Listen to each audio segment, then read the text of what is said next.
Agayangada. Makana bitore kuna oro. Ezeuzu. You are highly welcome to the palace of Igbo. Being chaired by His Royal Majesty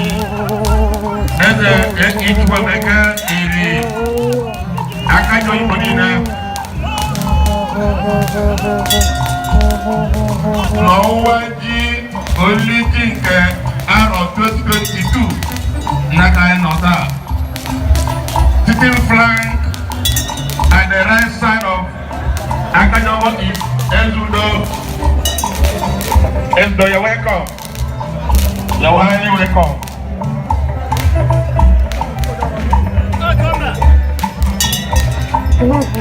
Onye nọsoro Ezeuzu bụ the chairman,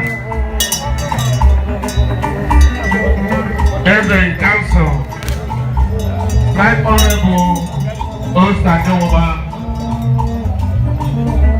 Ezeuzu Ichida nọ n'iru Akajowo Igbo taa. Ọ ya mara na ka eji aka.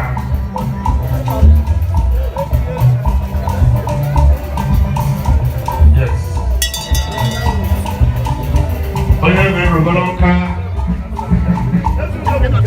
Ezeuzu Ichida nọ n'iru Akajowo na Ezeuzu mmadụ mmụọ ya na mere taa n'Enugu Abụja.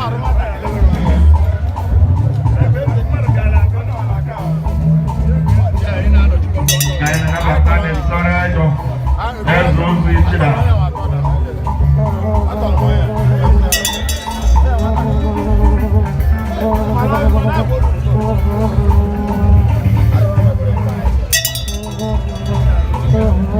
Hello? Ezeuzu Ichida na-ekwe n'aka ka anyị na-emekọrọ mmadụ na ọrụ bụ Chika Ibeleme Ugwumba na anyị nọkwa. Ugwumba bụ former commissioner for works Anambra State. Ugwumba anyị na-ekene unu niile.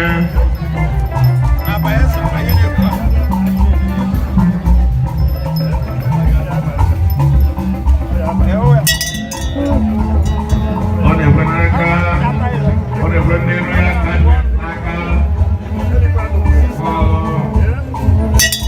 Ezeuzu Ichida.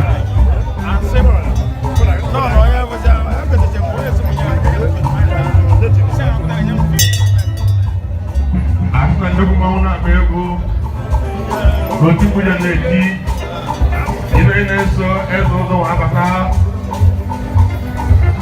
Anyị na-eso nọ na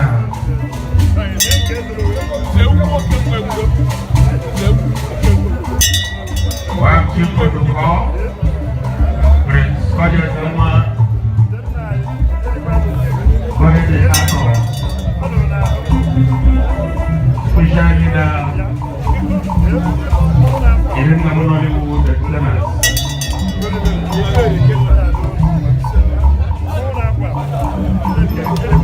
Àyàwó akẹ́ẹ̀dẹ̀ Dr. Raphael Pẹ̀sẹ̀.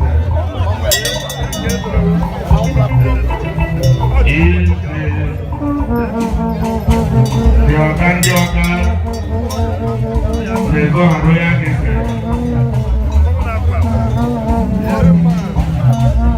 He was professor of physics, very rare in the country.